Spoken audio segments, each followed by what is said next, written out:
नमस्कार, बहुत-बहुत स्वागत है आप सभी का आपके अपने चैनल जिसका नाम है स्टडी। मैं ऐसे सफल लोगों को आपके बीच में ले आऊँगी जिन्होंने अपने कठिन परिश्रम से एक नहीं कई नौकरियों को लेकर अपने सफलता के परचम को गढ़ा है। और आज जिस शख्सियत की मैं बात करने वाली हूँ, आप हैं आदरणीय सुरेंद्र शर्मा जी। एक नहीं 4-4 नौकरी इन्होंने अपने कठिन परिश्रम से प्राप्त किया। और आप जिस परीक्षा की तैयारी कर रहे हैं आरओ उसमें 2017 में सफल हुए। उसके पहले आपने एसएससी में सीनियर और जूनियर दोनों ट्रांसलेटर के पदों को आपने क्वालिफाई किया, उसमें आप सफल हुए। आपने हाई कोर्ट में भी स्टेनोग्राफर। तो कहते हैं ना, मैं हर बार ये कहती हूँ कि जो परिश्रम करता है, जिसको सफलता का स्वाद एक बार लग चुका होता है, वो अपने कर्म को हमेशा इतना मजबूती से रखता है कि आगे बढ़ता चला जाता है। तो मैं कम बातचीत करूंगी आज ज़्यादा बात करेंगे सुरेंद्र जी, जिन्होंने प्रतापगढ़ से अपनी शुरुआत की, जिनकी जन्मस्थली प्रतापगढ़ है। इलाहाबाद गए, वहाँ से उन्होंने तैयारी शुरू की और आज लखनऊ सचिवालय में एआरओ के पद पे हैं। तो बहुत बहुत स्वागत है आपका हमारे चैनल पे। और चूंकि अभी इस वक्त मैं जो तैयारी करवा रही हूँ आरओ की है, चूँकि एग्ज़ाम आने वाले हैं, तो मैं चाहती हूँ कि जो जुड़े हुए हमारे साथी हैं वो अधिक से अधिक मात्रा में सफल हों। तो सबसे पहले अपने बारे में हमारे साथियों को आप बताएं। बहुत बहुत धन्यवाद सुधा जी। मैं आपके चैनल के माध्यम से जितने भी हमारे मित्रगण विद्यार्थी जुड़े हुए हैं, मैं सभी को नमस्कार करता हूं और आपको बताना चाहता हूं कि कठिन परिश्रम से सफलता अवश्य मिलती है और मैं भी उसी राह पर अपने कदम बढ़ाया और आज मैं उत्तर प्रदेश सचिवालय में सहायक समीक्षा अधिकारी पद पर कार्यरत हूँ। मुझे बड़ी खुशी होती है कि इस तरह के आप वीडियो डालकर लोगों को प्रोत्साहित कर रहे हैं। ये हमारे लिए भी और आपके लिए भी और जो बच्चे तैयारी कर रहे हैं उनके लिए भी काफ़ी लाभदायक साबित होगा, ये मुझे पूरी उम्मीद है। अब मैं बात करता हूँ उसकी तैयारी के लिए। तो तैयारी तो आपको करनी पड़ेगी, उसके लिए आपको कई प्रकार के तरीकों को भी का पालन करना पड़ेगा और सही राह से और सही दिशा से आपको तैयारी करना पड़ेगा। क्या बात है, आपने दो शब्द, हाँ, सही दिशा और सही राह, राह। तब जाके आपको वो मंजिल मिलेगी जिस पर आपको वो सम्मान मिलेगा।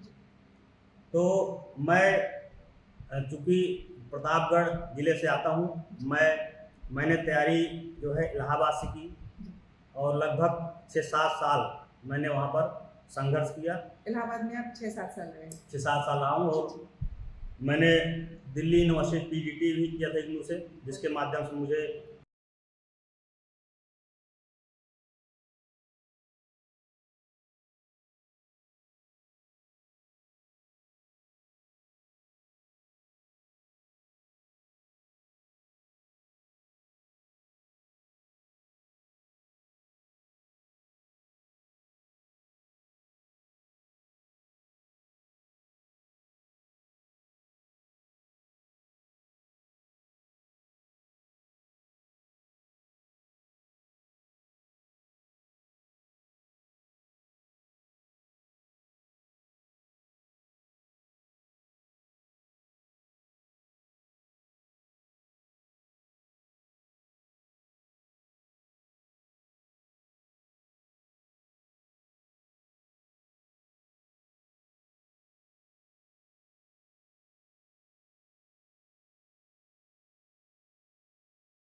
तक पहुंचाऊं, तो एक प्रश्न इस वीडियो में जोड़ना चाहूँगी कि आपने जब बनाया कि मुझे आरओ की परीक्षा में उतरना है, क्योंकि पैटर्न तब पहले अलग था, अब उसमें कुछ चेंजेस आए हैं, आपने किन 3 बातों को महत्ता दी थी?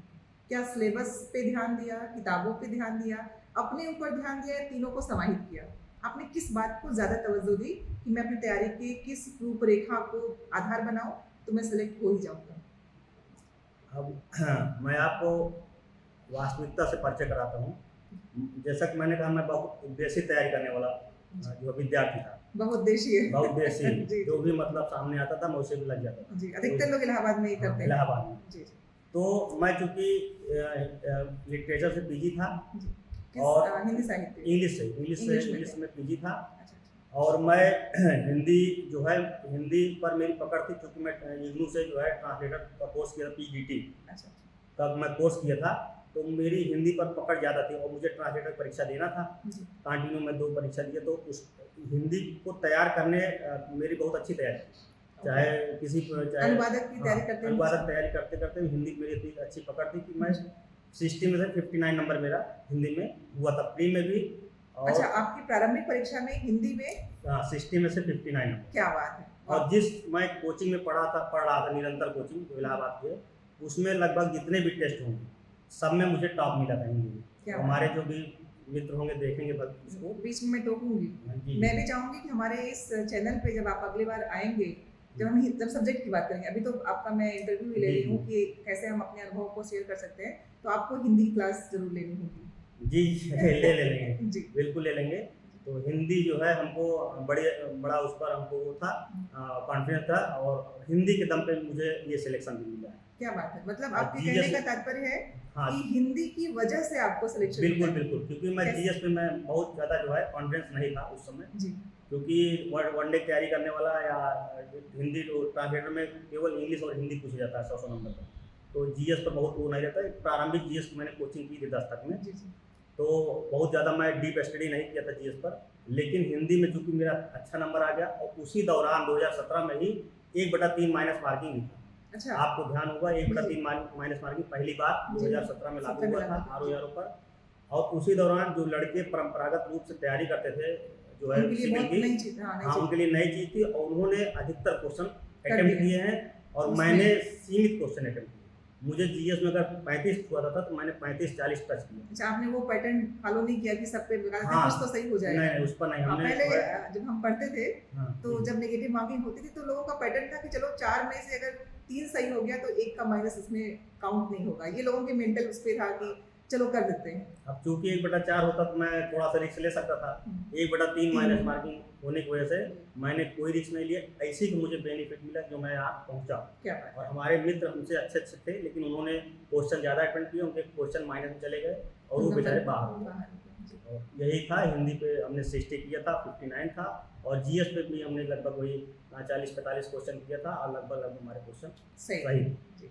तो सुरेंद्र जी, ये तो हमारी बात हो गई आप कहाँ से कैसे और कहाँ तक पहुँचे। नेक्स्ट वीडियो में हम बात करेंगे कि विद्यार्थियों को, हमारे साथियों को कौन सी अपनी स्ट्रेटजी बनानी है कि वो परीक्षा में सफल हो सकते हैं।